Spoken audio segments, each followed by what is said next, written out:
All right, well, good morning, and thank you for having us here. I'm Deborah Drescher. I'm the state coordinator for the Texas Main Street program, here to do our closing meeting for the Pearsall Resource Team. This is a traditional activity that we do for all of our new Main Street cities. Every year we've been doing these kinds of meetings for going on 4 decades now to help get a new program organized. And here's what Main Street is in terms of how Pearsall has self-identified itself. It's a downtown revitalization program for commercial historic structures. And so this is something that Melinda, for purposes of the board, when you plan your events and look at your strategies and things like that, you should always be thinking of, are we achieving the vision and the purpose of our program? And it's not that they're set in time and you can't ever change them or update them as the program matures, but that's kind of your starting point. So we've been here for a couple of days now talking to a variety of different stakeholder groups, and the purpose of the work that we are doing is, like you'll see here on the slide, is to connect historic preservation, economic development, and the 4-point approach, which I'll talk about that in a few minutes, and then our whole staff will talk about the different elements of that approach. And it is also to lay a foundation for a strong, sustainable local Main Street program. This is an economic development program, and so you're supposed to look at economic development in the long term, have that long-term viewpoint that in 10 years you'll still be working on this because there's always new things to do. And then also Main Street, as far as we're concerned at the Texas Main Street program, which is a part of the Texas Historical Commission, we're very much a relationship program. We deal individually with the Main Street boards and the Main Street managers and our programs all across the state, of which we have 89. So before we came here, the Main Street manager, Leah, did a community survey, uploaded a community survey, and we had more than 100 responses to it. So I'm just going to spend the next 2 slides, or the next several slides, going over some of the results. Because I think even though it's not a catch-all, it's not the only scientific thing that you should be looking at to plan your work. 100 people in a community of this size is a relatively good amount of people that are speaking there, that are talking about what they would like to see. And one of the good things about this survey that I noticed is that there were, it was just not people that worked at downtown that responded to the survey. It seemed like there was a pretty broad base of people that did respond to it. How often do you visit downtown Pearsall? This in the next slide was a little bit interesting, I thought, because about 75% of the people, of the 100 people who responded to it, or 108, 110, come downtown at least every week. And so there is an audience downtown of people who are paying attention to downtown. But what I thought was interesting, which is a little bit different than we usually see, is that most of them come later in the day, between 1 and after 8 p.m. So that might, if you get into, Main Street gets into a business development aspect in the future, down the road, shops that are opening early might do better to start opening a little bit later and staying open later as well, to kind of increase that market.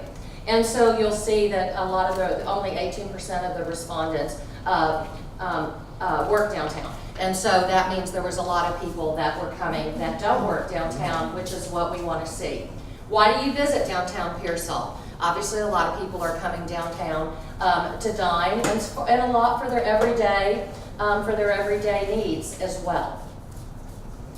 And then, what are downtown Pearsall's greatest assets? Here are the top 3 there, which blends a lot with the kind of communications that we've had and the meetings that we've had with the different stakeholder groups we've been visiting with for the last couple of days. Your historic buildings, clearly people value the fact that this is a historic environment, and so that gives them some of their community pride. The small town charm, and also the restaurants in downtown is what people mostly consider to be the greatest assets that you have. So the reason we look at things like this is because you want to build upon your strength and address your challenges.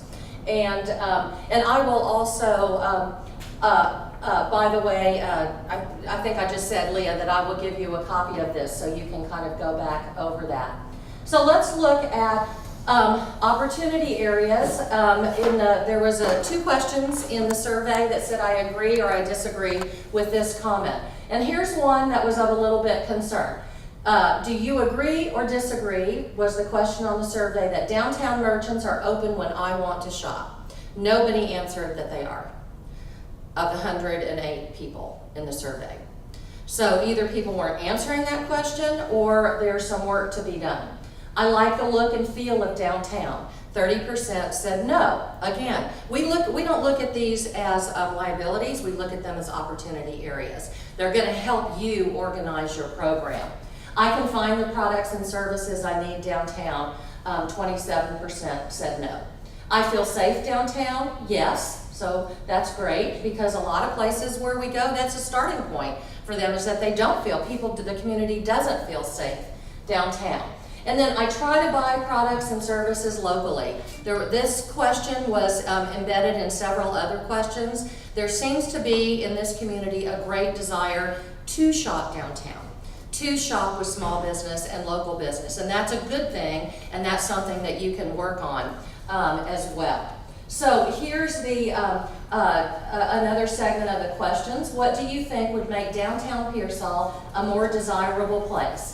In the 60 to 80% of the respondents answered these, that they want more places to hang out, more family-friendly places and activities. That was a theme throughout the entire survey. People want more things in downtown to do with their families. And again, that's another point of work where you can work. And more clothing and gift shops. 25 to 40% of the respondents said they want more sit-down restaurants, more events and programming. That's one thing that Main Street programs typically do, is program activities downtown, public spaces, like we talked about at one of our meetings yesterday. So you can see some of the other things as well that are on that. And then this is just some, the bigger words are the way this kind of activity works, is you put in all the words that were in the narrative part of a survey, and then the words that were repeated the most often are the ones that show up the biggest. So on some of those narratives, buildings were a big thing, whether that was we love our historic buildings or we need to do something with our historic buildings to make them more visually appealing or whatever. Entertainment was the biggest thing that we saw. Bowling and gym and skating came up a lot. So not quite sure what that meant, but there's people shaking their heads out here, so I assume that you all do. So you can look at that as well. What types of events would you like to see in downtown? Again, here's that kid-friendly again, 75 or 80 people, based on the number of surveys, said they want more things to do with their families in downtown. And that makes for a great community. And so you can see the list. Food events, and that was more like, that wasn't really food events as part of a festival. That was more talking about things like farmers market and different things like that. Shop small, and that's where that came up again. People really in Pearsall do really seem like they do want to shop downtown and they care about this community, but right now they don't have all of the options to do that they want. So that's a good thing. That gives you a place to focus. So here's the top three priorities for downtown that the survey came out that we want to preserve and rehabilitate downtown's historic buildings. We want to recruit new businesses and provide resources to help existing businesses expand, and we want to create a new public gathering space. So those were the top three priorities as well. And you can get into that. There is a copy of the survey. If anybody from the community wants to see it, you can get a copy of it as well. That shows all of the answers. And I think the Main Street Board already has. So what's the biggest obstacle that keeps you from visiting downtown Pearsall more often. And the biggest ones are down there at the bottom. The types of products available downtown. Again, back to that shop local. Let me contribute to my community by letting me have the kind of things I need and want downtown. And the types of businesses downtown, which is along the same lines as well. And so describe downtown Pearsall in the future. What do you want in the future? I want it to be beautiful and I want it to be fun. Those were the things that came up. I want it to be clean. And you're going to see at the very end of the presentation that we're going to reference some next steps to do. These are the things that people don't necessarily think that there are now, but this is what they want their downtown to be in the future. And then here's the 61% of the people worked in Pearsall, not necessarily in downtown, but in Pearsall. And then you can see the different age groups and the genders of the people that responded to the survey. So I'm going to just very quickly, and before I introduce the rest of the Texas Main Street staff and our Town Square staff as well that's here, these are the 4 points of Main Street. It's called the 4-point approach. It is how Main Street programs, not only in Texas, but all across the country, organize their work. We'll continue to work with the Main Street program over time to help you develop a plan of action under these 4 points and structure your work. And Melinda, one of the things that you had asked at one of our meetings was, you know, what should we do next? And that will be one of the last slides. We've got some recommendations of things to do in the interim, and then once we deliver back a detailed report of kind of what we heard, what we observed while we were here, we'll come back in a couple of months and do maybe a planning retreat or something like that with the board and help you kind of then move to that next step as well. So we're at our information gathering stage right now. So with that, I will turn it over to Shelley Hargrove, and she'll introduce her role on the Main Street team. Good morning. So glad y'all are here today. My name is Shelley Hargrove. I'm the Assistant State Coordinator and Small Business Specialist. So thanks for being here. Okay, so promotion is that point that is more social, that's more visible, that's more fun. Everybody gets kind of more excited about promotion. But what I want y'all to do is really be more strategic about promotion. And so part of that is what is the identity of downtown Pearsall. And when I say what is your identity, is I would picture it like this. Like, what is something that y'all could all get behind and that y'all think, this is a true statement about Pearsall. If a visitor was to come into town and you kind of shared with them your identity, whether it be through your logo or tagline or other branding process, that they would say, yeah, I get that. That's very Pearsall.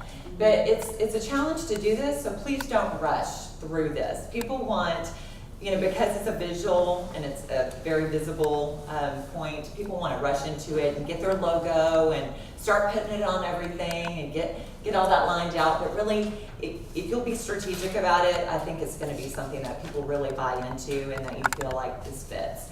So I just put a couple of examples up there from other communities. Taylor, have any of y'all been to Taylor, Texas? It's in Williamson County, Central Texas. They played off the words, and so their Tailor-Made Texas is their kind of logo and tagline. But from this, Taylor has gone through a great revitalization within the last few years, and they now have a brewery in downtown that actually brews beer in town. So it's made locally. They have a lot of artists in downtown Taylor now that are making things. And so it fits that tagline because they're making a lot of things locally, and it's that whole creative, kind of right brain artistic types of businesses. I don't know if you can read the writing on that water tower at the bottom, but it's Luling. Has anybody been to Luling Watermelon Thumb? Y'all heard of it. Anyway, they are all in. I mean, once they decided that they were going to go with an agriculture type brand, they exploded with everything. If you go to anything in Luling, even when it's not during the Watermelon Thumb, you're going to see a lot of watermelons. You're going to know how they kind of position themselves and what their identity is. So, of course, here we go to Pearsall. I mean, y'all got your peanuts. So, I mean, that's something that y'all have to figure out. Is that really who we are? Is that who we want to get behind or not? I mean, we've already taken photos by the peanut, but that's something just to see if that's truly who y'all are. Y'all obviously are rich in agriculture. You can grow anything from what I hear. We see watermelons and cantaloupes and other agriculture things, but is that really what you think that you want to project to the public if they've never been here before? And then of course, the Mavericks. I mean, I love the fact that y'all are Mavericks because to me, I think downtowns in general tend to attract Mavericks. They tend to attract independent, spirited people who kind of go against the norm and kind of do their own thing, because that's kind of a small business owner, the entrepreneurs, the risk takers. They're just, to me, I think Maverick is a really positive thing that you can talk about with all of downtown. But again, that's something that y'all need to decide, and what I would encourage you is to really kind of dive more into this type of identity and image building.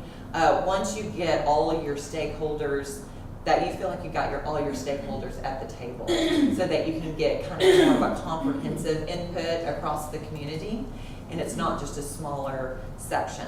And that's going to take some time.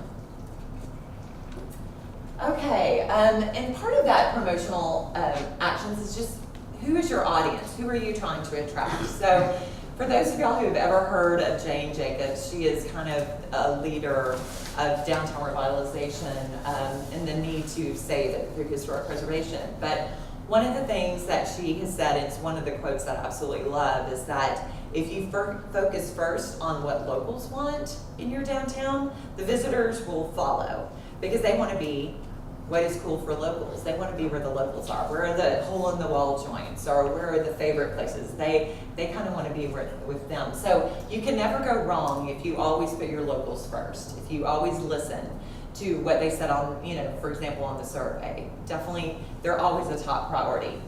And then of course, for economic development purposes, of course you want visitors. Of course you want tourists to add to your hotel occupancy tax dollars. But I would always recommend that they are second once you get that local feel. And then of course you're wanting to market your image to investors. I mean, we want people to shop and dine downtown, and obviously they already do a lot of dining, but we want them to know about what is available in your downtown. You want to make sure that it's not a secret if there's a property available. So you want to project that image out to not just locals and guests, but to your investors, to make sure that they're aware of what's going on your Main Street downtown district. And for those of y'all who haven't seen this, Shop Small, has everybody heard the whole Shop Small, American Express? Okay, just want to make sure nobody's in the dark. Okay, and so one of the next challenges is really kind of spreading the word. And this is, I can tell you from a Main Street manager's perspective, this will never end. This will never end. You'll always be communicating. And so like with real estate, location, location, location, with promoting stuff, it really is, you'll always be trying to communicate about your downtown to everybody. It's never going to be a point where people say, oh, is the Main Street program, we had this all the time, is the Main Street program done? Is it finished? You're like, no. It's definitely an ongoing program, but you'll always be communicating that. So some of the ways, just to make sure, social media showed up in y'all's surveys is like the top way that people find out what's going on downtown. I don't know if you're anything like me, but I love the fact that Facebook reminds me about, hey, there's an upcoming event. It's today. Are you going to go? So don't ever overlook that free social media. Instagram is really hot right now, especially anything visual, videos, images. Don't overlook that if y'all are looking to expand for Main Street. Media relations and advertising. I know a lot of people, when they think about spreading the word of their downtown and their image, they jump straight to advertising. But I really want y'all to, again, be a little bit more strategic about it. If you have someone who you can get involved that loves to write about downtown, who's a good writer, your newspaper showed up also in the survey about people, that's how they find out what's going on. So having that regular information out there, just to get it out to the public, to keep informing them and educating them and raising awareness about your downtown, please do that. Get them involved and get that information out. One thing that we did in Georgetown, which proved to be really helpful, is we actually did a visit of our board members and volunteers to downtown McKinney. And McKinney is one of those fabulous downtowns that it's about, I think, 170,000, and Georgetown's about 60,000. Anyway, so it's kind of like a big sister downtown. And so we sat down with one of their city council members who is a large property owner, and we said, you know, what is the one thing that you think has really changed downtown McKinney? What is the one thing that kind of sets y'all over the top? And they said, we hired a public relations firm for 1 year. And we said, get as much media exposure for downtown McKinney as you possibly can.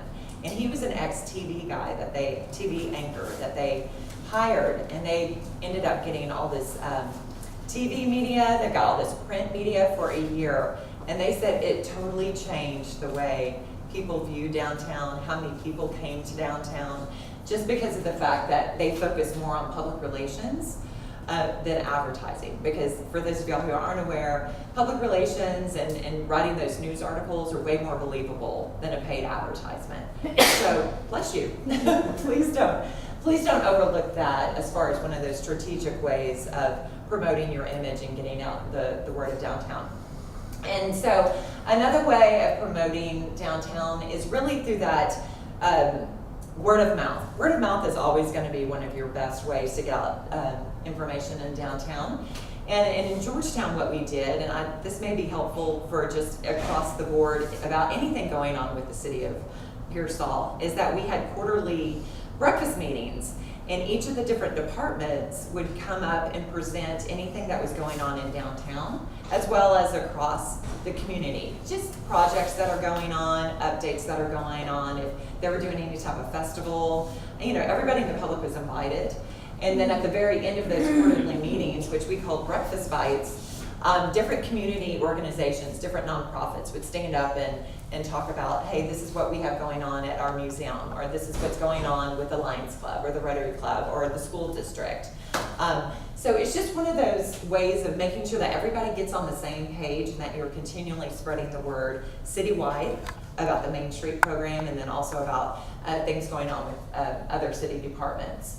And then of course we call it, you know, kind of getting around to the circuit of public speaking at our civic groups. So if you can go and speak to different staff at banks, at some of your other stakeholder partners, at Lions Club, Rotary, school district, just get the word out about Main Street, because I guarantee you there's always going to be one person there that has never even heard of Main Street, no matter how many years you're in this program. So spread the word.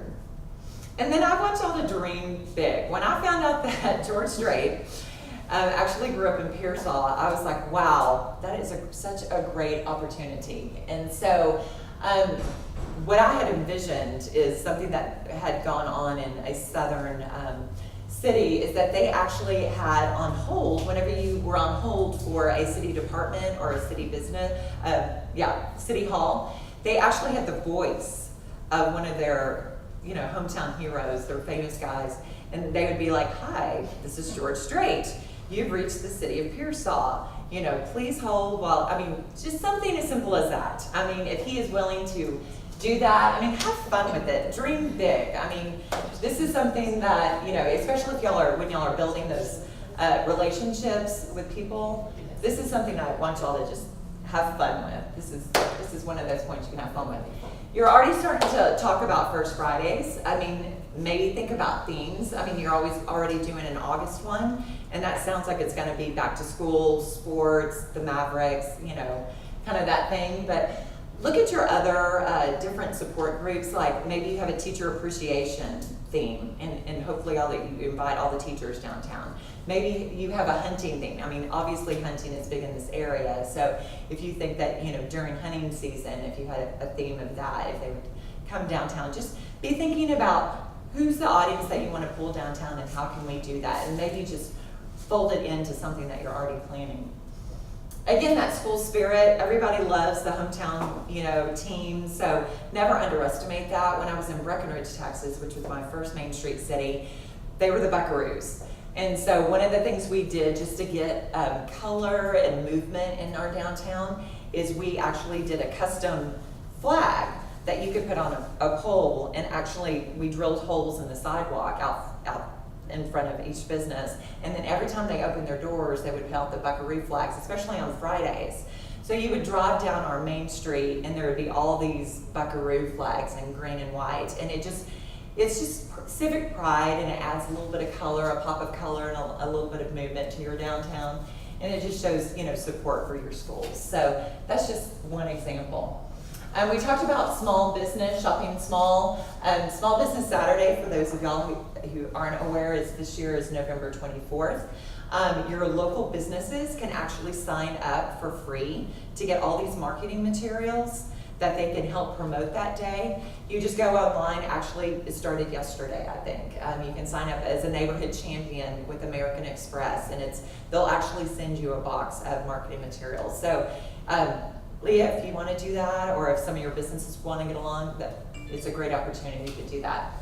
And then, again, just be brainstorming and see if there's that relationship that y'all can build with George Strait. He would just be such a fun way of marketing several different things in Pearsall to differentiate y'all and to make y'all distinctly different than any other community that's around y'all, than Cotulla, than Laredo, than San Antonio. That would be something to shoot for. And then finally, we talked about this yesterday a lot, but really when you're looking at small business development and entrepreneurship, it really is about business retention first. I know it's not sexy. Everybody wants to go out and do business recruitment.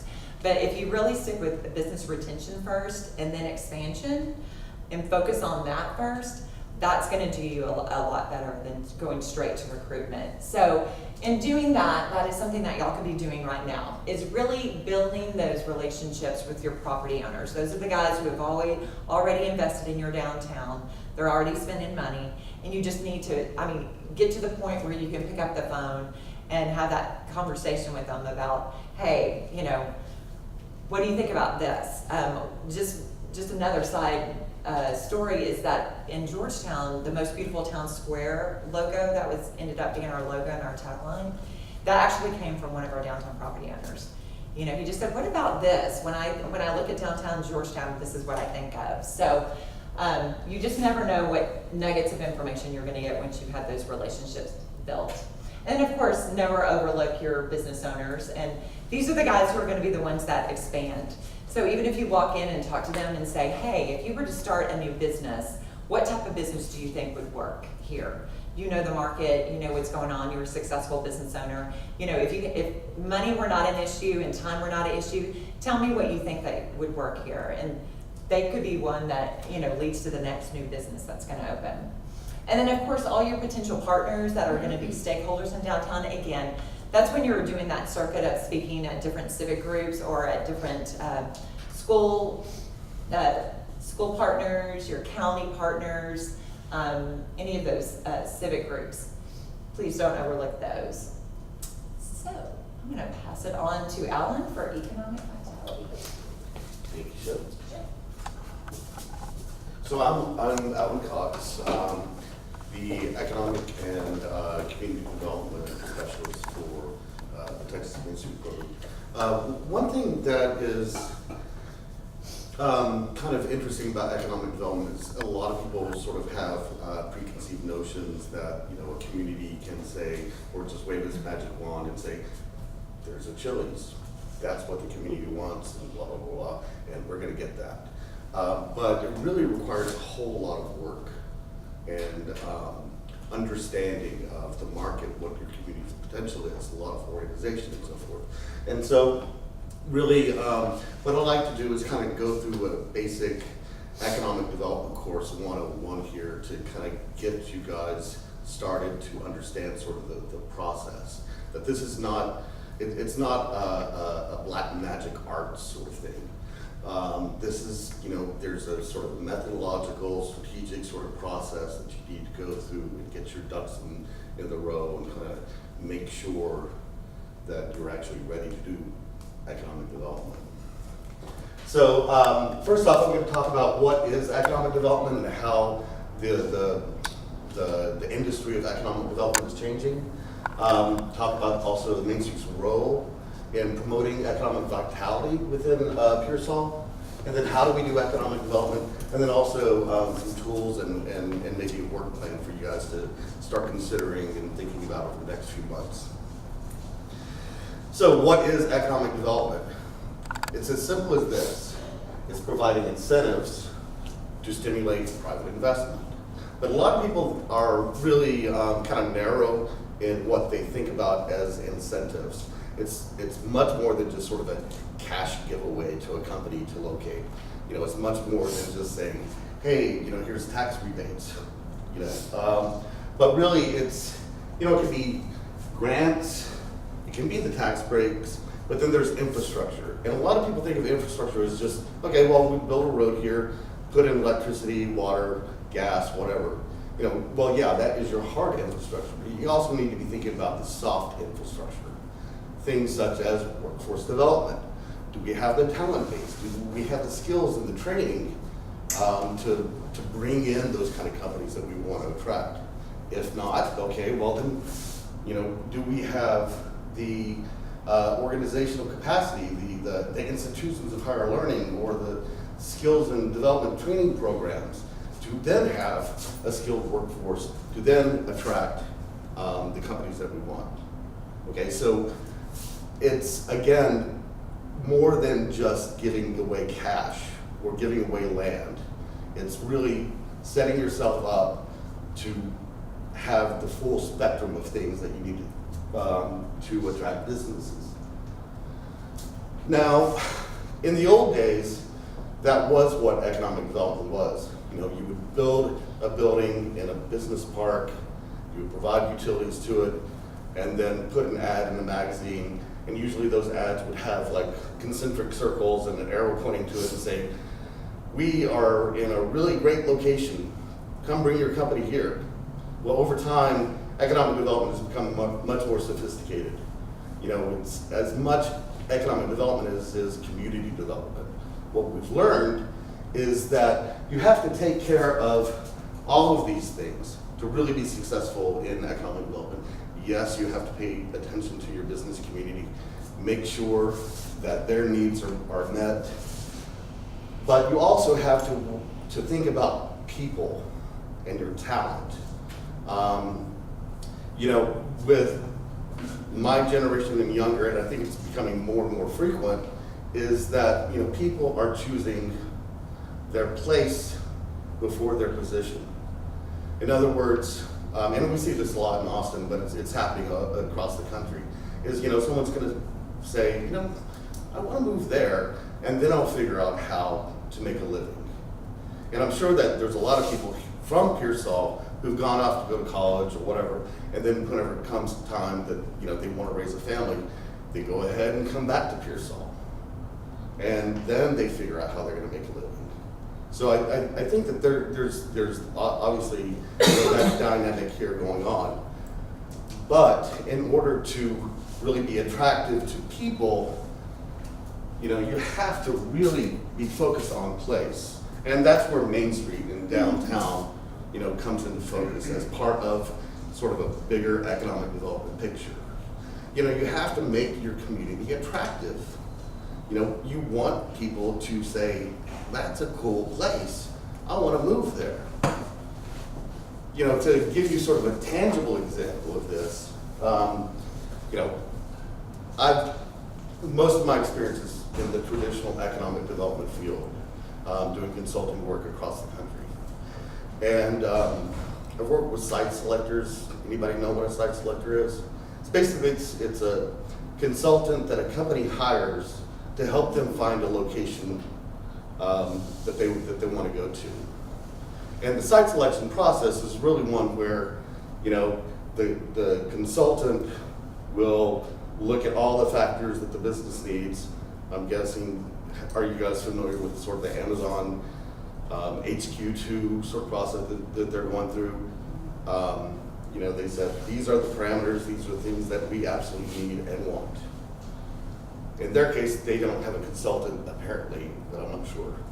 But in most cases, there is a consultant that will then check off places and eliminate places that don't have those. And then the consultant will go visit those communities to kind of get a feel for them, scout out the lay of land and so forth. Now, site selection consultant that I've worked with in the past, and he's very, very traditional, primarily working with, kind of the energy industry.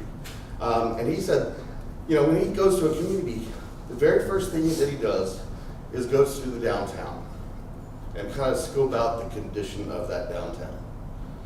And if he doesn't see what he likes, he just hightails it and leaves. And the reason being is he says that's the number one indicator for me to know that a community is worth going to. Because how can I tell a company that they should invest in a community that the community is clearly not interested in investing in itself? Your downtown is your front porch. This is how people will judge your community. And so, maybe in the traditional economic development world, we don't think about downtowns or quaint downtowns as being important to attract the big business, but it's critically important. And that's really your starting point, is focusing locally and then worrying about building out. And you're gonna hear this, this is a common refrain throughout all of our presentations. You're gonna hear this echo. So, what is the Main Street approach? Well, we focus on planning. We focus on helping you figure out capital and incentives, marketing, what Shelley was just mentioning. We focus on those things so that we can assist new and existing businesses, we can assist entrepreneurs, and that we can assist and find other kind of partners to help join up with the goal of garnering. First off, you have to focus on the private sector. So we want a return on investment. We want to catalyze redevelopment. And then also, with the ultimate goal of creating a vibrant downtown marketplace, with the focus of really having a solid long-term impact, that is both sustainable and not necessarily in a green environmental way, but something that is self-sustaining, a virtuous cycle, vibrant, and then also innovative. So again, I'm going to be walking you through the methodology of economic development, and it's really the methodology of just planning in general, but with some more specifics here. So step by step. First, we assess our situation. Where are we? Then we try to identify our opportunities and also our challenges, but challenges can sometimes turn themselves into opportunities. And then we figure out our plan. How do we take advantage of that? It's as simple as that, three-step process. You assess, you identify, and then you plan.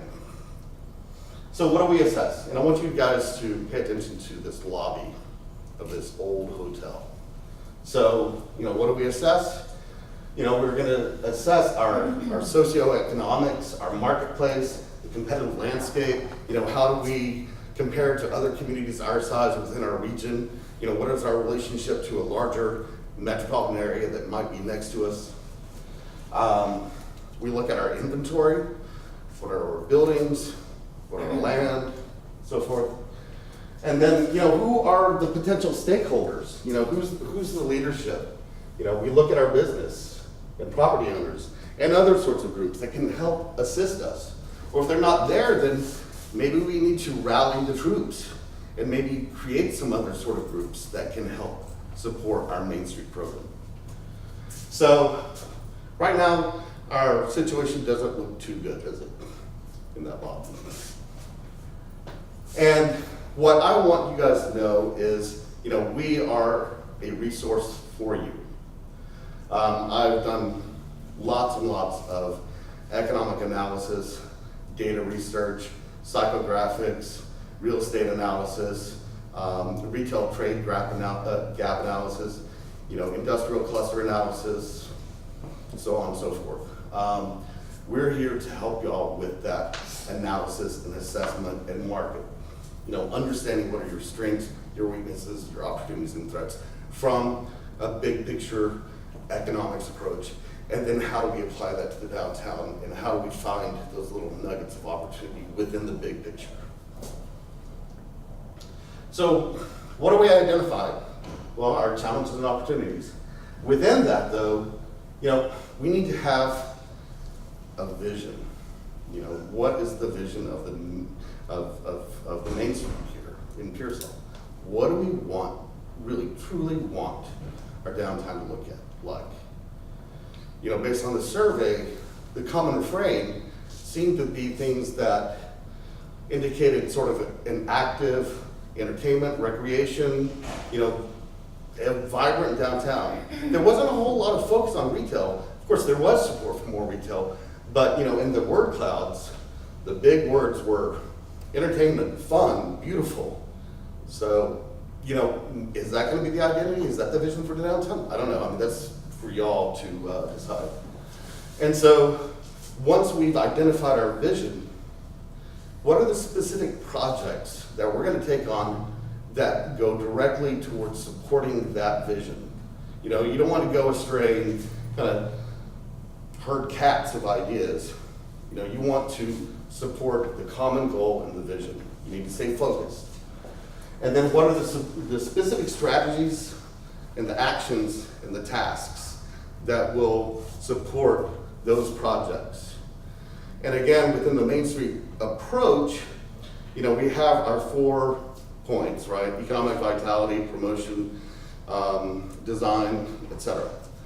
But what we're looking for really is transformation strategies, you know, a transformation project that each of those points can all support going towards. And again, you know, the opportunities that you're looking for need to, again, support that vision. So what do we do next? Remember that lobby? That's what it looks like today. We implement. And how we implement? Well, you know, we need to figure out who are the standard bearers, who are the responsible parties, who's going to actually get the job done, what is our action plan that's going to support that, how are we going to proceed in a methodological sort of process, and then, you know, what are the tools that we're going to use. Now, there are a number of tools that are available to you. Maybe not all of these are going to apply specifically to Pearsall at this very moment, but you know, within the Main Street program, you know, we do not offer any money or anything, but we can provide you advice and how to point you towards this various category of things. Locally, you know, do you guys want to create a municipal development district? What are you doing with your hotel motel tax, city, county, K through 16 education? You know, they can also provide tools and resources, not necessarily direct incentives, cash incentives. You know, the state has historic preservation, tax credits, and the federal government as well. And then one thing that is often overlooked is, you know, measuring our success. You know, how are we doing? And so we can help you guys figure out, you know, the appropriate metrics. One thing that a lot of people make the mistake of choosing the wrong metrics for what they're actually trying to accomplish. So that's something that you really need to think through pretty well. And we, within the Main Street program, already track many of these things and help you track those. But if there's any additional items that you want to track locally, we can help you with that as well.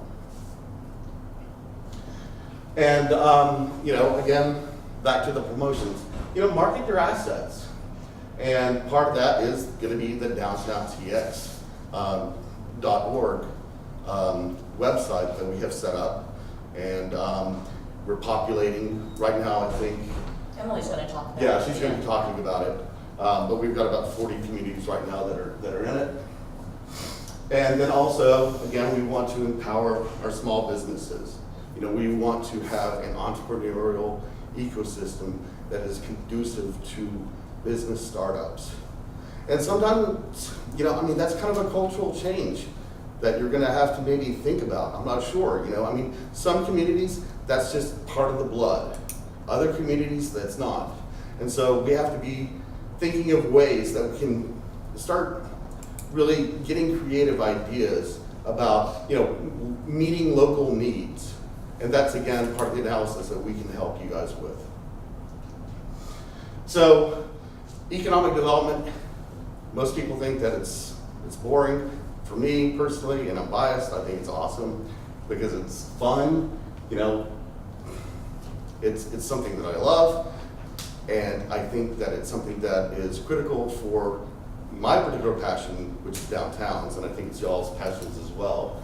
And without that economic component, we can't have vibrant downtowns. We need to rethink the way that we think about downtowns. They can be an economic development asset for you. They can be part of the local economic engine that drives the economy. And Main Street, you guys have a seat at the table, especially here in Pearsall, where you don't have many other organizations that are involved within economic development. So y'all are ideally suited right now to be one of the leaders to head off the charge. So in terms of specific recommendations or things for y'all to think about while you're just kind of getting started, because I know right now we need to just kind of take some baby steps and really kind of understand what our capacity is. But what are some guiding principles that we can sort of help as sort of useful thoughts while we're figuring out what our work plan is going to be? Well, let's identify our short-term goals and some metrics. We need to really build public and private sector partnerships. We really need to find a champion, a standard bearer to help us. The first focus should always be on the local community and building outward. So specific steps, just as what was alluded to before in the promotions, is we need to establish an achievable vision for downtown. We need to also build up our internal organizational capacity. In other words, we need to identify, what our strengths, weaknesses, opportunities, and threats are from a market sort of perspective. We need to have a formalized incentives policy, so it's not just sort of a random kind of thing. Identify our partners, and then start prioritizing specific projects that we can go after. And I would recommend kind of low-hanging fruit at this point so that we can start building some momentum so that the communities can start having some confidence in Main Street as an organization to see progress. And finally, then we can get to creating a business retention and expansion program, which again, Shelley mentioned earlier. But how do you do that? Well, let's build an inventory of local businesses, really understand who is here, and part of that process is going to be doing community outreach and spreading the word that Main Street here is here to help. This is what we're doing. Hey, do you want to help us? This is where you can identify other potential partners, is whenever you're doing this inventory. And then also, you might consider at this point creating some sort of merchants association where the small businesses can start getting together and discussing amongst themselves what are some of their specific issues and obstacles. And I would definitely recommend that you guys, get involved in that so you can really start understanding from a small business perspective what challenges they're facing and how you can help. All right, and so that's what I've got. I'm going to hand it over to our design team. Good morning.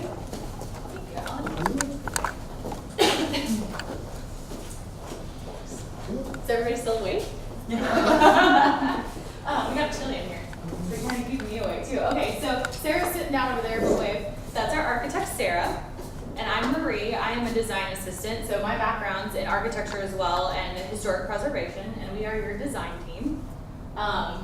So as Alan said earlier, economics is very important. People are very important. But the foundation of a Main Street program is your historic buildings. That's why we're here. You have a fantastic historic downtown, and we're here to help you preserve it. So what is design on Main Street? It's not just the historic buildings. It's everything you see in this photo. It's the building, it's the sidewalk, it's the signage, it's the shade, it's the people, it's the parklet and the businesses inside. So it's everything you see here, and we help you get to this point. But what really makes a good place, Deborah gives me a hard time because I take a lot of photos of just buildings. But okay, notice here I have 3 building pictures with people in them. So the foundation is a historic building, but what really makes this place good is the people in it.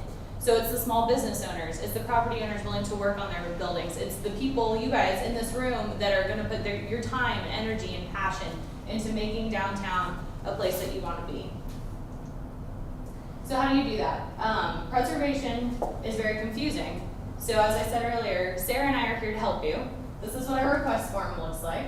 And our services are completely free for property owners, for business owners, for downtown as a board and a committee who want to do projects. If you have an idea and you're not sure how to go about it, or you want to see what other places have done, we're your resource. I like to call us your help desk.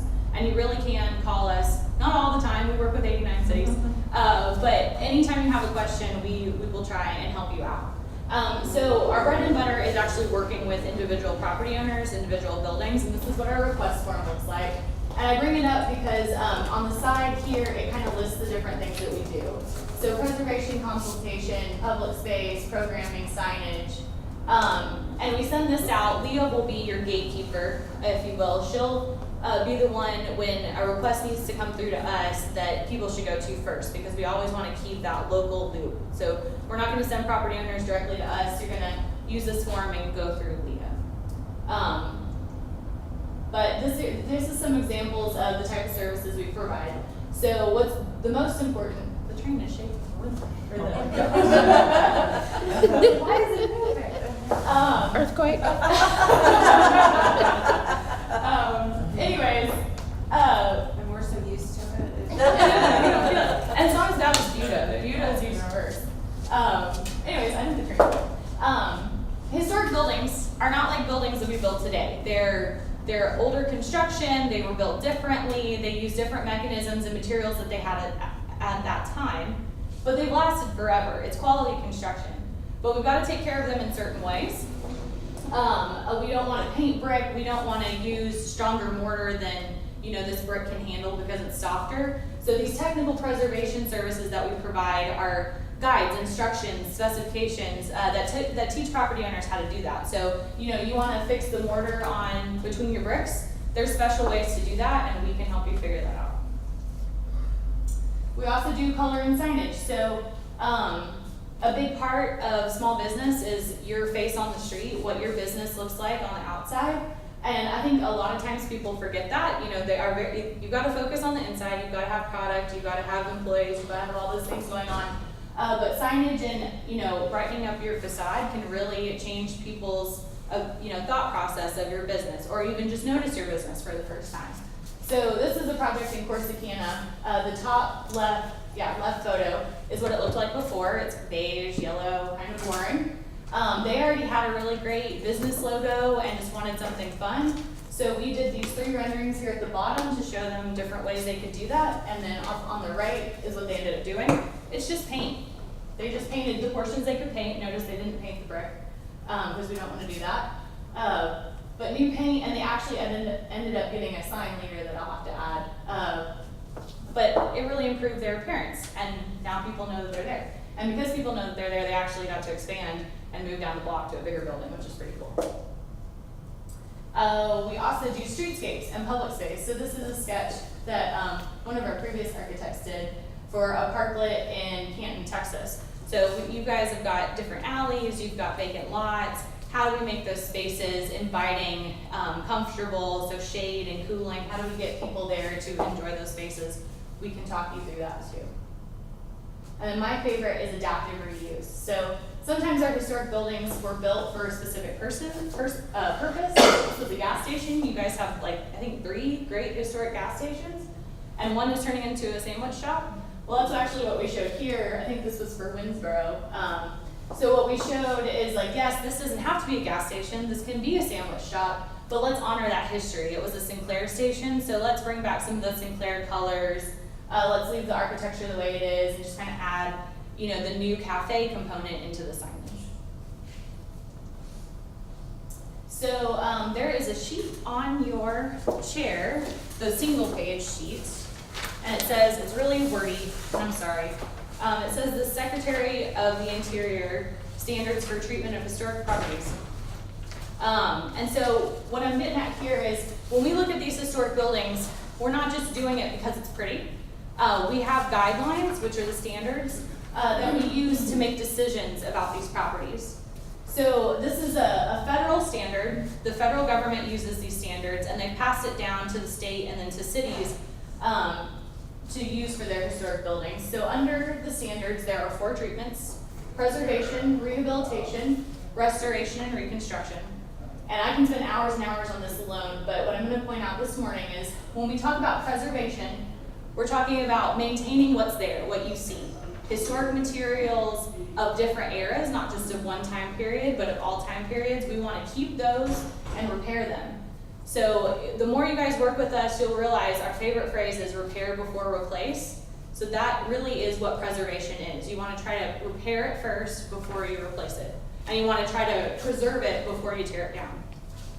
And then what we do a lot of in Main Street is rehabilitation, which is where you're taking an old building, you're going to modernize it, you're going to probably add HVAC because it's hot in Texas, you're probably going to add different lighting because it's more efficient, and that's okay, but we want to honor the history first and then work towards those modern functions. And so a really great example of that, this is McAdoo's Seafood Restaurant in New Braunfels. Has anybody been there? Yes. It's my favorite place. Seriously, like, Tacos is my favorite. yes, take a trip if you have not been. But why I like this as an example for rehabilitation is because this was once a post office. It's a post office that went defunct or they moved to a different building. I'm not exactly sure what happened, but the city or the U.S. government sold it, and the seafood restaurant still reused it. So they kept the shell. It still from the outside looks like a post office. They added a little tiny sign that you can't see, but you can see on the street, which is important. And then on the inside, they still have the brick. I think in one area they still have post office boxes, but they added a bar and they added a kitchen so that it could be a restaurant. That is what rehabilitation is. It's keeping that historic shell, the historic artifacts, and then reusing it for a modern purpose. Does that make sense? So under rehabilitation, there's 10 standards. They're on the back of the sheet. And like I said, we could go on and on forever. But when you're thinking for Main Street, when you're working with your property owners or thinking about your own building, look at these guidelines and help them shape the way you're thinking about your building. And they can really be useful. And then if you need help, call me. Okay, so the next couple of slides are going through how Sarah and I, when you call us, how we think through a building or how we decide what we're going to do to a building. So we start with the standards, we think about that, and then we look at it and go, okay, in a simple way, what's good about the building? Well, it's old, and what makes it old? It's, let me see if I got a pointer, okay. The original brick, which is in really great condition. This really cool detailing up here at the top. You've got openings, windows that are in their original place, and you can see where they were here. You've got a storefront that's not the original, but it's a later era, which is now historic in its own right. You can do this for every single building down the block. So what's good? There's a lot of good things here. And then we go, okay, what can be improved? Well, there's some covered windows. And with the Masonic Lodge, we've got to be careful, and on a lot of these buildings, transoms were covered. Transoms are these windows right above the storefront. And originally, before there was electric lights, transom windows are the way you got light into the back of the building. When we added lighting, when we added HVAC, a lot of the times the mechanical units, that's where all that stuff was hung, all the ductwork and things. And so people covered up their windows. Well, there's ways now to uncover these windows so you can see the historic fabric while still maintaining those modern functions inside. And so that's what we improved here. And I have a suspicion, almost if you probably take this paneling off, their original windows there, we see that a lot. They would just leave those windows in place, put up new paneling, and it actually kind of works. It's like a little Gladware bag for your windows. It keeps them nice and fresh. It preserves them, and you just have to fix them up a little bit. Okay, so what can be improved? Well, we do, windows, and here it's literally just windows and signage. So maybe updating the signage a little bit because that hot Texas sun really can make it fade. And then we look at historic photos. So in some cases, we might not know that there were windows up on the 3rd floor, but sure enough there were, and that's what they looked like. And then these clues are what inform our renderings, how we draw and talk about the building later. So, so like I said here, transom windows, look, there they are. You can see the shape and size. And those old photos, this is why we were collecting old photos last night, because those old photos can really, you don't need me now, you know what your building looked like, and you can update your building based off those photos. So we use them in our process. And then you guys have seen this rendering, and I hope you like it. It took me about 2 weeks to do. But that's all those things that I just talked about is how we get to this. So we're not just doing it because it's pretty, we're not just doing it because it's old, we're doing it because of all those different steps and because it makes downtown a more inviting, refreshed, cleaned up space and hopefully useful. Hopefully, refreshing signage could be beneficial for that business and it can make people pay attention or say, hey, I didn't know that was there. So anyways, yeah. So this whole streetscape, what really impressed me about Pearsall is it's these little tweaks. It's little things, signage, cleaning, opening windows. It doesn't have to be, a multi-million-dollar, several-phase project over several years. It's little steps over time are really going to make your downtown shine just like it used to. And I'm always using resources. I don't come up with this stuff by myself. And school didn't teach me hardly any of this, actually. 2 degrees later, don't tell my mom. But these, we have several Main Street guides that talk about design in general, and that's great for the board and the committees, so how to think about projects. So you can do resources that you can provide to your, your downtown stakeholders. And then there's also, these are preservation briefs. Leah and I were talking about this earlier. These are put out by the National Park Service, and they give you a history about different historic building materials and then how to fix them. And they're great. And for nerds like me, I'll sit there and read them for hours. But for property owners like y'all, it tells you how to appropriately repair your building so that it doesn't, get damaged even further. And there's plenty of resources out there like that, and we can help you find them. And so with that, Sarah's going to talk about our initial observations. And this photo, Leah, I went to the Facebook page and pulled this down last night. This is one that was posted on your Remember Pearsall page. Isn't that cool? Anyways. Susan, I think you're the one that posted it on there. Yeah. Are you? Oh, fun. Awesome. Great. Well, good morning. I'm Sarah Gamble. I'm the architect.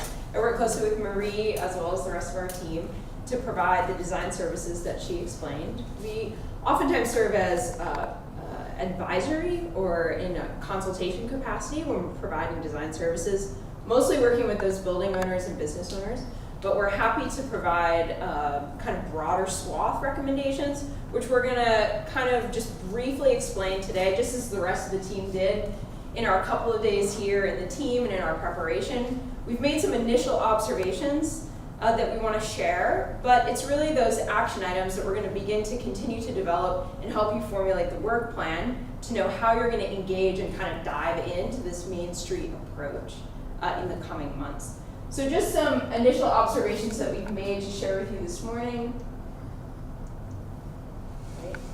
Identity and presentation is something that all of our team members this morning have briefly touched on, right? Beginning to cultivate that local identity, beginning to capitalize on what you've already got here, what you're good at, what you love, what you want to celebrate in your approach to developing this identity and presentation. And in terms of the physical environment, which is what our design team is focused on most often, how do we begin to cultivate the cleanliness that we heard so much about in the survey? How do we take those initial first steps, which can be as easy as pulling weeds or like cleaning a storefront window, adding a new sign, very low cost, low time investment, kind of initial first steps to kind of get you rolling. And it's those small victories, those small changes that begin to accumulate and really improve the downtown appearance. All right, so we're showing you a couple examples here today. Some plantings, which we know Leah's already begin to invest in and take care of in the downtown approach, adding like pops of color and green into what can be, right, the physical environment can become more concrete and building and brick, right? We want to find opportunities to bring green back. Looking at banners, like as you continue to develop opportunities to announce, right? You've arrived, like this is Pearsall, this is what we're proud of, right? How do we have welcome signage and banners, right? At night it might be lighting or highlighting certain buildings or certain spaces that you want to draw people to, right? Creating those concentrations and really concentrations or attractions for people to come and gather and feel safe and clean, right? We love that you've already begun to celebrate your history, right? That's our second observation, right? What a unique place that you have here. The agricultural history, the building history, the downtown history. We love the heart bombing, right? Taking an opportunity to point out something that's really attractive about your downtown, something that has such a unique history as the hospital, right? Something you can really capitalize on. And taking opportunities that are as easy as like paper and markers to draw attention in the downtown area. Looking for those historic photos and stories that we started doing last night. And that may take going beyond the books that we found in the library or maybe something that a historical society has. It may take reaching out to families or folks that have owned buildings in the past, and you want to invite them into the conversation. You want to begin to reach out to those families and ask them for stories and photos, because that's where a lot of the kind of the data or the real history is, in people's photo albums at home. Here's a great postcard, right, that we found of the hotel. I And like it the really word could be modern. What? The word modern. Yes. Right? What a great image of what that building once was, right? And the opportunities to bring it back and really restore it to its previous glory. That's one of our biggest eyesores, I think. Yeah. We've heard that a lot, and we've heard that like did not recognize that until just now. the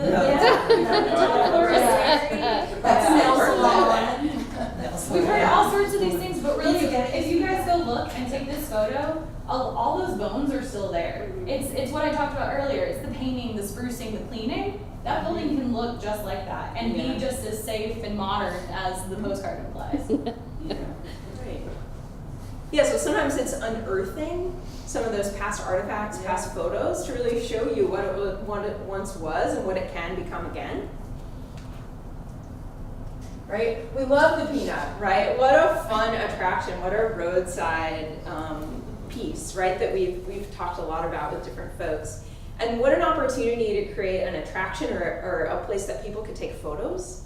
And we've seen it on roadside attractions online. It's well known for that type of thing, right? And could it be an opportunity to move it downtown, right? Could the peanut become more of a focal point or more of a gathering point within your downtown space so that people can get up really close to it and see it and really see how big it is and compared to their own body, right? When you were just viewing it from a car at a distance, I would say the grandeur might not be as kind of perceived as it could be if I could go up to it and compare myself to it. So here we have Marie taking a really enthusiastic photo, right, with the Seguin pecan, right? And it's a really similar type artifact that really draws people to Seguin. We've saw the watermelon examples, we've seen other things. Selfies seem to be such a big part of promotion and social media, right? So getting opportunities for people to come down and really take note of something that could be a more focal part of the downtown environment. And there might be other opportunities that people then become attracted to historic buildings or public spaces that this could activate. So I would, as you move forward, continue to look for opportunities to celebrate the history, to really allow that to permeate the other kind of 4-point approaches. Could be in the promotion and the marketing and the economic development, that you're really embracing the things that you're really good at, this agricultural history, this historic building assets that you have in the downtown, and begin to build on it from there. Addressing vacancies would be a kind of a third observation that you all brought up first, right? That's something that a lot of communities in kind of this revitalization stage are dealing with. And it's going to be as kind of a broad, multi-pronged solution over a long period of time. So reaching out to building owners, trying to begin to build a relationship and ask them about their building. Asking them about the history is a really great way to just begin a conversation. because it's neutral, right? It's asking them, it's wanting to celebrate something that they own, that's something that hopefully they're proud of. And you can begin to have a conversation and tell them more about Main Street. It also might be activating, visually activating, asking building owners that maybe it is used as storage or something that's less visually appealing to add interesting either kind of prints. Here you can see this one on the right, that's from a J. Crew store, right? They were announcing like, oh, we're under construction, we're opening in August. It could be as easy as signage that you change out. It could be, you know, a future Pearsall logo, right? Just something that is less, that's drawing their visual attention, that's drawing some interest. It can be funny. Here on the left, like a bear with us, right? They're using a pun, they're putting bears in the window. Like just something that is causing more kind of attraction or interest, and they can be changed out periodically. Sarah, can I add to that Sure. real quick? I wanted to point out one business that's already doing that, Mission Title. They don't sell products, they don't have things to put in the window, but they have really great window displays. And I think 4th of July is up in summer. They're activating their windows and making it interesting, so you keep on walking down the street. Yeah. Have you ever been in there? They've got old pictures in there, I think, where they used, I haven't been in there lately, Mr. but there is. Sinden, he I does. think they still There's do. still the Yeah. historic pictures. I Should have also photos be. for you. Next place to go scanning, Leah. Yeah. Take the Actually, scanner I to actually them. have copies. I have pictures of them. Perfect.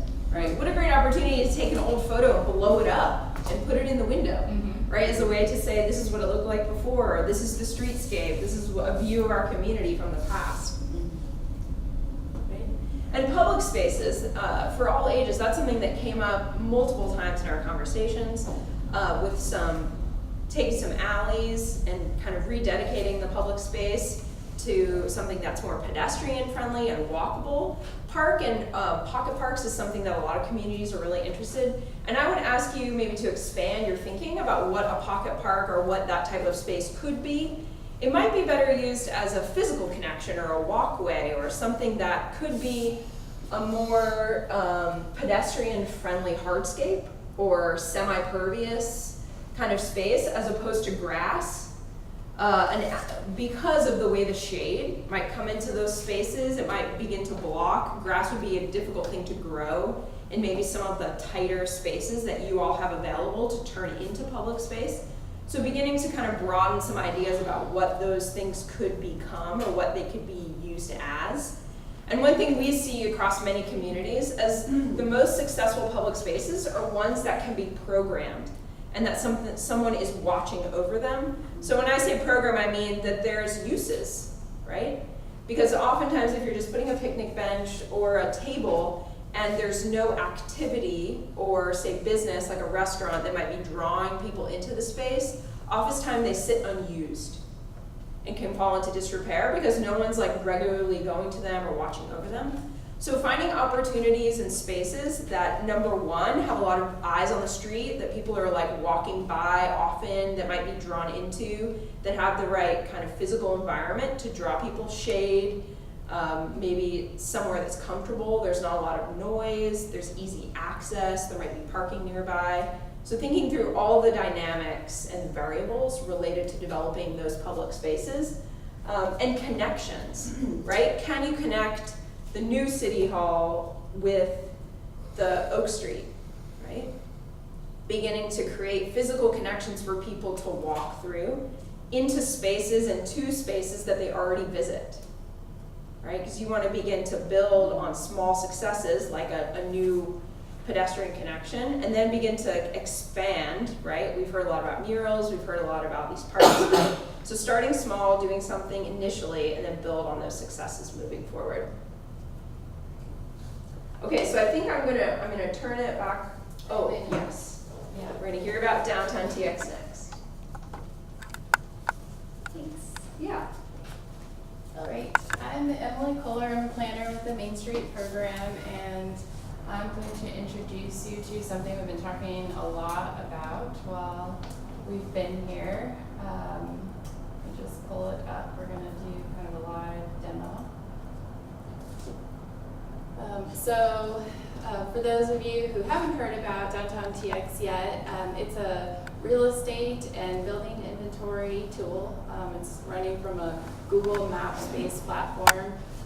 It's something that the THC has developed over the last few years specifically for the use of our Main Street cities, and its purpose really is to sort of increase the visibility of investment opportunities, buildings that are available, as well as business opportunities in your downtown, but also to provide an administrative tool for your program. And it really touches on all 4 points. So collecting building histories, this is a place to put it. Promoting your opportunities to investors, like Shelley and Alan talked about, having the right data to be able to do economic development planning. This is something that we can provide to you as a service. There's no cost. It's another part of being a participating Main Street city that you can use to help further your program. So what's unique about this site is that it's showcasing a community really first, and then the opportunities within that. And so this is the main landing page. So if somebody's just out Googling for historic downtowns in Texas, and it's actually funny because in our office we've started like looking for things like the designers will be looking for a historic Rexall photo, drugstore photo, and they'll be like, hey, I got a hit on Downtown TX. So it's starting to pull not just the real estate opportunities, but also some of the other kind of interesting building histories and things. It's got a really powerful search mechanism. So if somebody's out Googling, they're gonna land here on the homepage, and the search features a building to buy, space for my business, and then everything. And so people often ask, like, it's just buildings that are for sale and for lease, right? And it's not. It's a complete inventory. Every building in your downtown district is online here. And so that's what these are distinguishing. Everything is that concept of the inventory. And then the drop down is all the cities that have been uploaded now. So these are all cities that are participating as Main Streets. We also have another program at the THC called the Certified Local Government Program, which supports local historic preservation regulatory programs. And so they're also eligible to be listed here, but mostly these are Main Streets. And I'm not gonna click on one yet, but when Pearsall is live, like you guys would show in this drop down here. And then I'm just gonna go on to the Texas map because you can see when they load, there'll be dots here shortly. There they are. So this is geographically all the cities that are online, and I think people are often interested in a region. Someone might be looking for something in South Texas, and this is a way, that they can sort of scan and see who's on here. This is Cotulla with 46 inventory properties in their little downtown. But then down here also all the photos, and I love this part of the site because you can see all of our cities. And so we're really trying to help direct investment specifically to the historic downtowns in Texas that are really trying to support their property owners and business owners. So Pearsall, this is all alphabetical, so you will show up right down here after Paris. And I'm going to go into Kingsville as an example city. We'll just look sort of quickly at the public side, and then we'll flip over and we'll look at Pearsall on the administrative side. So again, the features are the same. You're looking for everything, a building to buy or space for my business. So we're filtering right now for properties that are for sale, and I'll just go ahead and click on 225 East Clayburgh. So this is what all your buildings in Pearsall would look like. They'd all have a page like this. The photos show here at the top, and there's no limit to what we can add here. I'll show you some other ones that have historic photos attached, but I wanted to show you this one because it's one that's for sale. This one happens to be for sale by owner, so again, increasing the visibility if properties are only for sale locally here and they're not being promoted in the larger region, it's really hard to find that information. So this is really the only website that does this. Incentives, zoning, historic designations, and then here's the snippets of history, so about this property, so all the things that we're trying to collect, those stories, like we want to have at least a paragraph for your buildings in downtown, so when people land here, they can read about each building.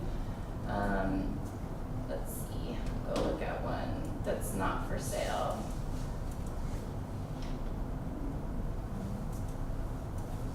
Just to kind of get an idea of how just a building that's inventory will look, and I think this one has a historic photo, yeah.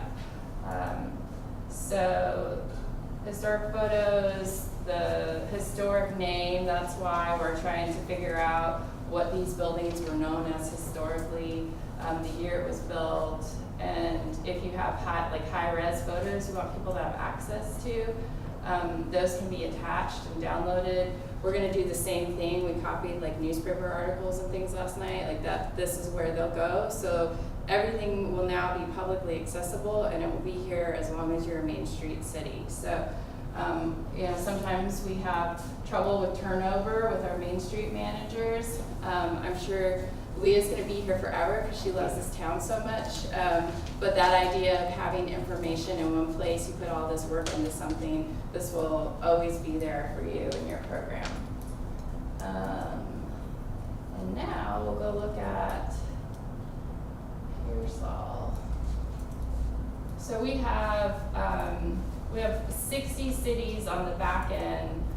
We have about 40 cities that are live, and so there's this kind of state in between. So Pearsall is in here. We've done a lot of work on it already, but you're not live yet. So that is one of our action steps for you, is to continue to work on the information so your page can go live. So here you are.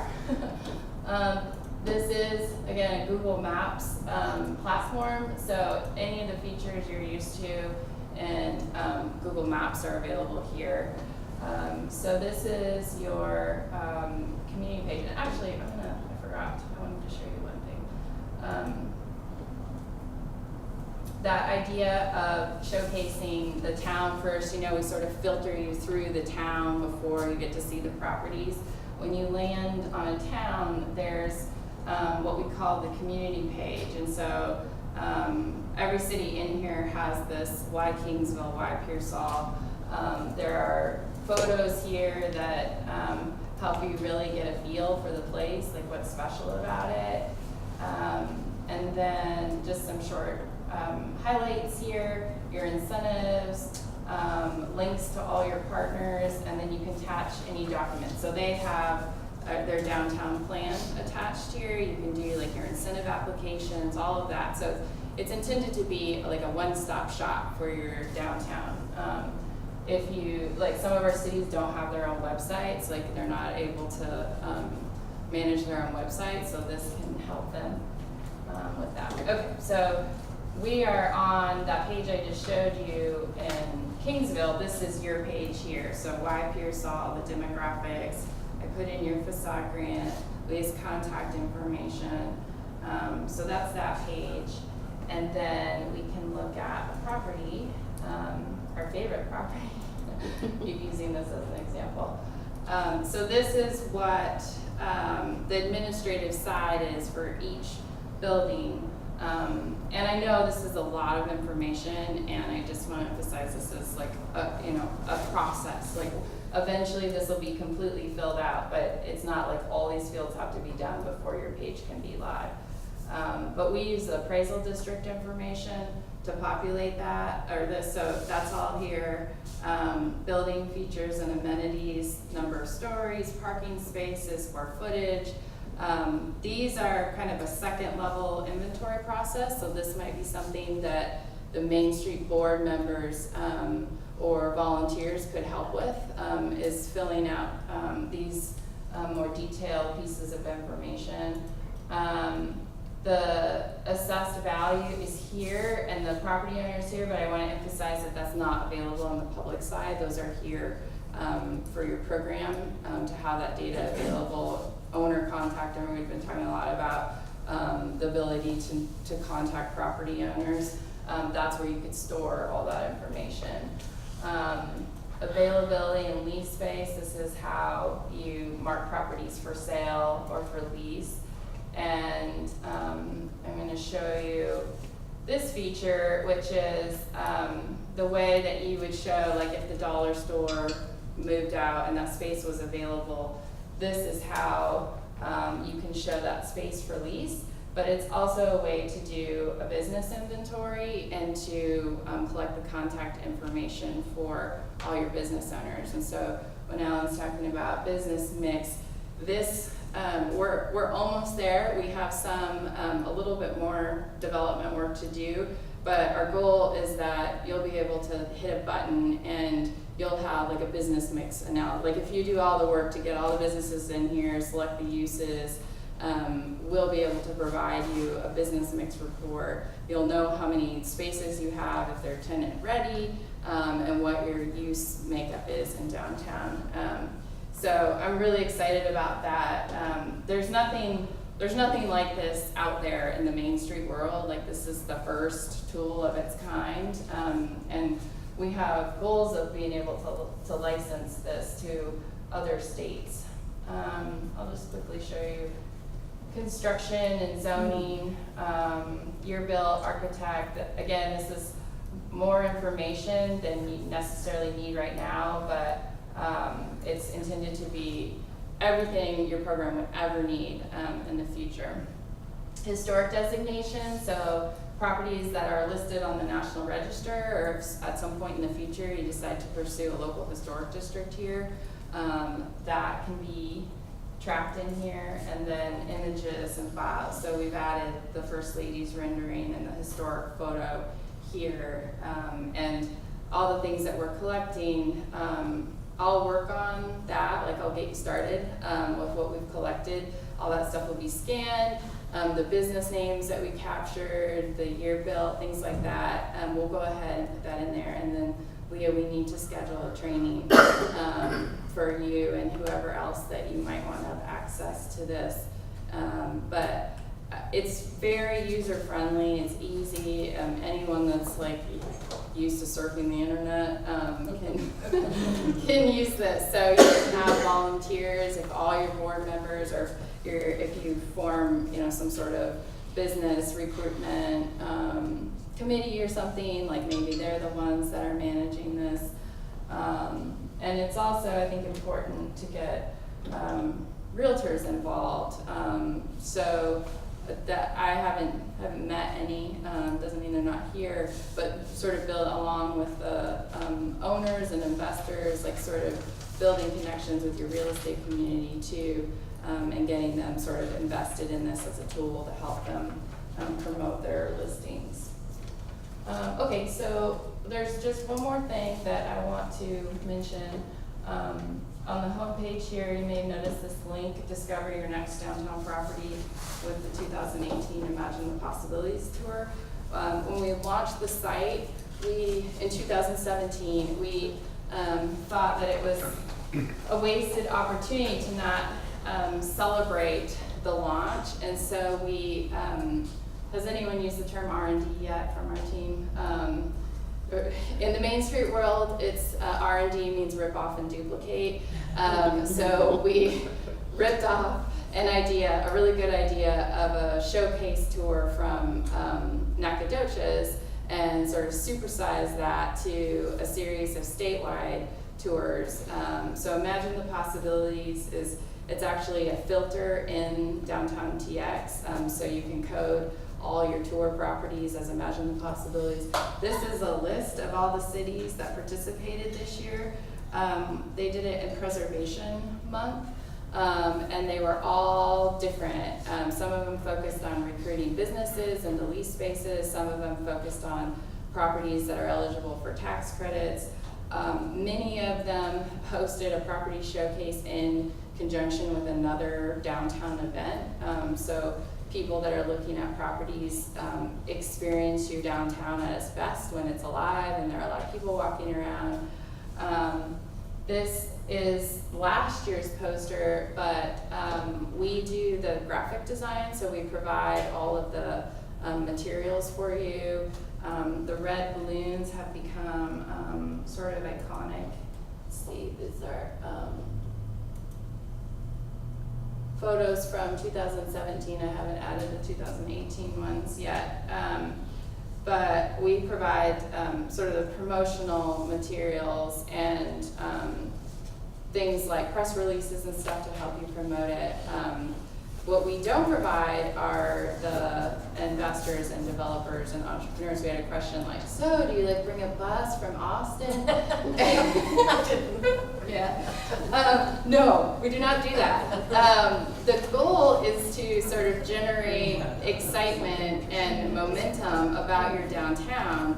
So I'm sure there are people here that are interested in having a business down here, or they're interested in owning a building, but they haven't seen a commitment from the city. But as soon as they see that the city is investing in downtown, they're going to be interested. And so these tours help attract and create confidence, hopefully in people from sort of the local area, as well as beyond. But it's not just about trying to find people from San Antonio to come, it's about creating energy and movement and momentum from your local investor developer types here that they don't have a lot of experience, but they're really passionate about being a part of downtown. We have the Free Vision Alive in November. That's for market days. Oh. Fair Market Day. So it's Yeah. gonna be the first Saturday in November. That would be a And it's perfect downtown. event Uh-huh. to partner with something like Yes. this. Yeah. So if you're interested, Linden was a new Main Street last year. And so we helped them with Downtown TX and the photos and everything was ready to go, and they were able to host a tour in their first year and had some success from it. They had a business open and they're doing it again this year. They're dedicating a new public space, so I see maybe a lot of similarities between the two. So, okay. All right, thanks. All right, just to close it down, I'll pull it up. But that last slide, I'll just pull it up in a minute. So I also want to introduce one other member of our team that he didn't speak today, but Riley Triggs over here is another architect on our team. And so I want to, before I go to the very last slide that we have and close this down, Emily had mentioned that Downtown TX is a process. Well, all of this that we're talking about is a process. So I want to take one quick step back and first of all commend the city because the city, before you became involved with us, prioritized downtown.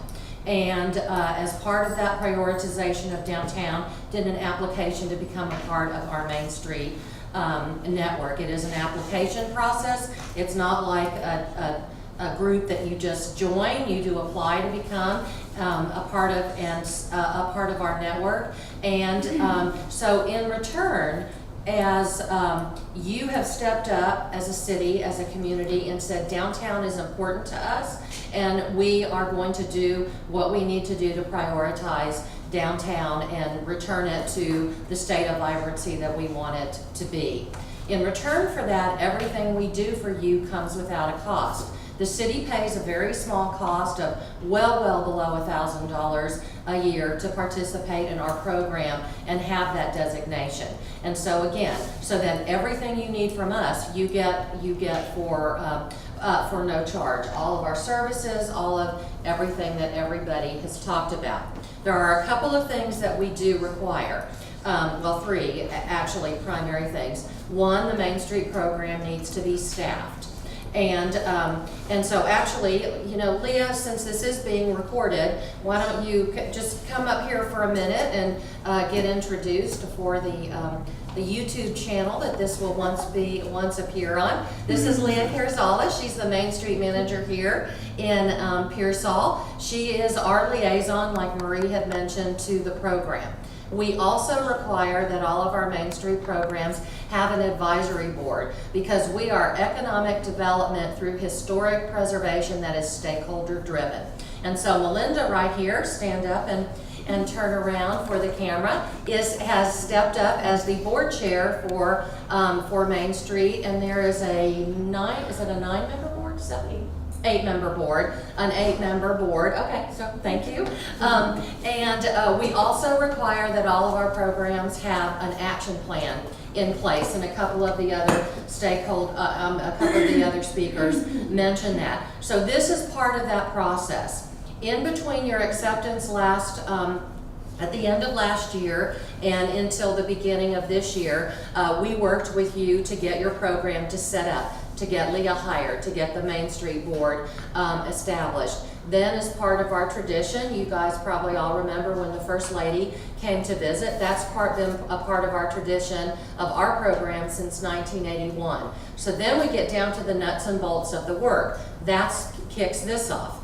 And so because we come and we study you, we get to know you, because like Shelley mentioned, Main Street is definitely a relationship-oriented program. Now we continue our work together. So part of this will result in the Main Street plan of action that we're going to help you develop over time.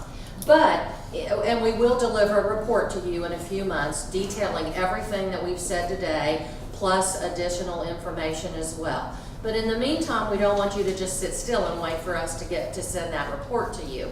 So we did come up with a couple of quick action steps to just talk to you that are in all of the 4 points, which, like you've heard now, are the reuse and the appropriate reuse in a sensitive manner of your historic buildings so that they turn back into the assets that they once were. Promotion, the imaging and the messaging of downtown, branding downtown, and that's what Shelley had covered. And then the organization aspect, which is essentially the completely invisible aspect of Main Street, but Main Street doesn't work unless you're doing it.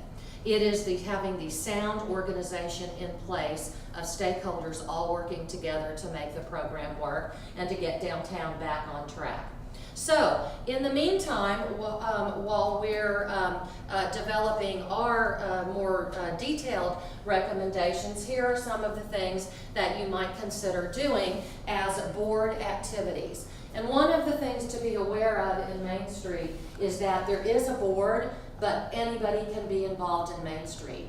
All you have to do is step up and say, I want to participate. So 3 main things to work on that are action-oriented. Gain a fuller understanding of downtown's potential, realities, and opportunities. And the action steps for that might be an on-the-ground, building by building, building and business assessment using templates that we can provide to you. And I think actually, didn't you already provide them this morning?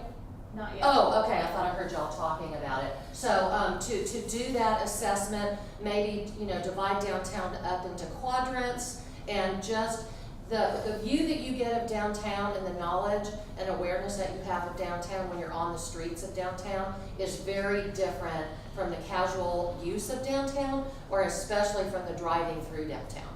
And so you see the weeds in the sidewalk or the cracked sidewalks. You see the windows that need to be cleaned. You need to see you see the really good, like the mission title, and you also see the things that need to be taken care of that might result in a cleanup opportunity. So that's 1A, and then essentially 1B, like Emily had just talked about, is to work with her to populate downtowntx.org, which will be a tremendous economic development tool for you. Number 2, the survey showed this quite extensively, and also the conversations that we've had with the different stakeholder groups the past few days showed this as well. We want to get our downtown pride back.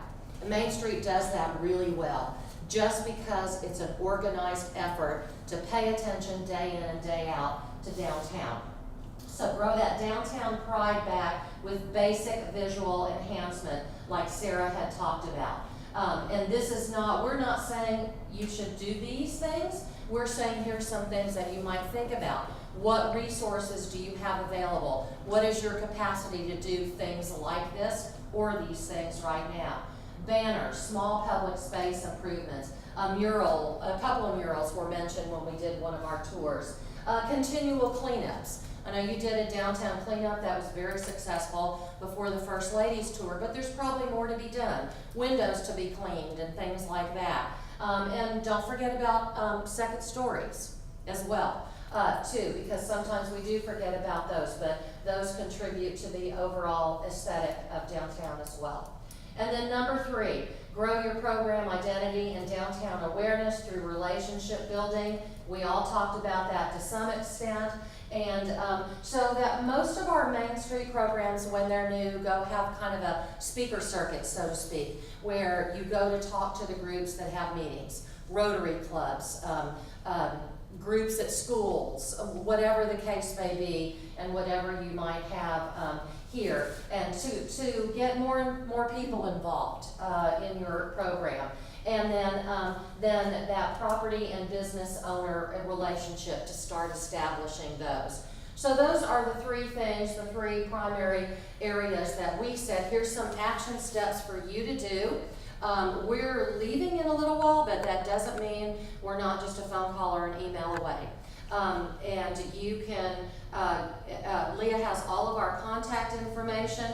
We all work in different areas. I primarily focus on the training and the organization, the program capacity, the work planning, the board development, all of that sort of thing. Alan and Shelley, and me to a small extent too, are economic development. Alan more from the more public data gathering analysis sort of aspect. Shelley from the small business and entrepreneurship development, and then our design team, Sarah and Marie and Riley, like you've talked to, and then Emily is a city planner by profession, and she's the project manager for downtown TX. And so our jobs as prescribed within our agency, our job descriptions say provide services to Main Street communities. And so that's what we're here to do. And so we look forward to working with you for many years to come. And we have about 10 minutes left of the time that this meeting was scheduled for. Does anybody have any questions for anybody, or have any comments you'd like to make?